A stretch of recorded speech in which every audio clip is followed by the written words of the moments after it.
Hello, I'm Dr. Sugar, your internet doctor, here to continue our discussion on eczema. I will discuss the different theories on what causes eczema, so if you're ready, let's get started with a dose of medical inspiration. So what was that good news I was mentioning before anyways? First and foremost, you should know that atopic dermatitis or eczema is not contagious, which simply means you can't catch the disease or give it to other people.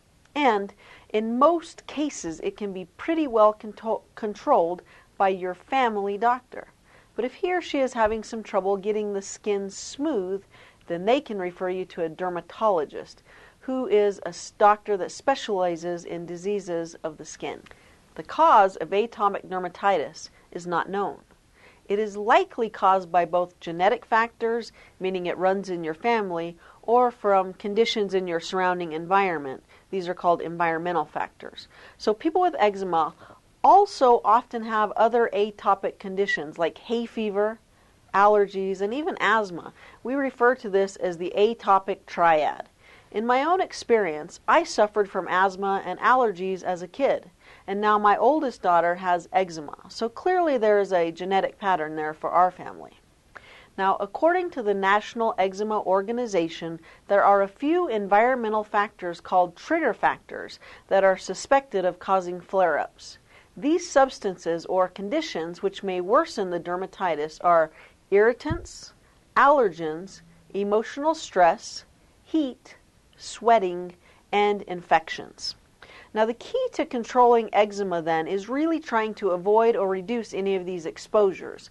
Now, sometimes this is easier said than done, especially if your particular trigger is something like emotional stress or maybe an allergy to dust mites, which are practically everywhere. Now, that's a nice thought, right? Dust mites everywhere.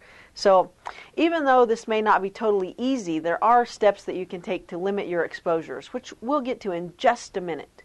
So, in general, there are a few rules you should try to follow.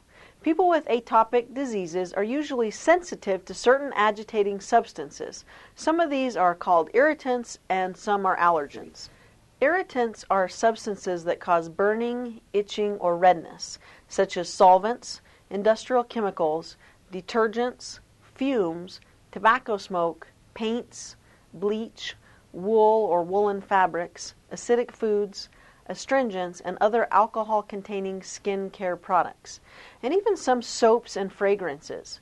Now remember, if an irritant is potent or concentrated enough, it can irritate anyone's skin, whether or not they have eczema. Allergens are more subtle trigger factors. An allergen does not irritate but may trigger an eczema flare-up in those who have become allergic to it from prior exposure. Now, allergens are usually animal or vegetable proteins that come from either foods, pollens, or pets. When people with eczema are exposed to an irritant or allergen to which they are sensitive, inflammation-producing cells come into the skin. Then, there in the skin, they release chemicals that cause itching and redness. Further damage occurs when the person scratches and rubs the affected area. I'm Dr. Sugar, and I would love to continue our discussion on eczema in part 3 of our series. In part 3, I'll discuss the recommendations on irritants and allergens that you should avoid, and also some real-world practical tips. Be sure to watch it, and I'll see you there.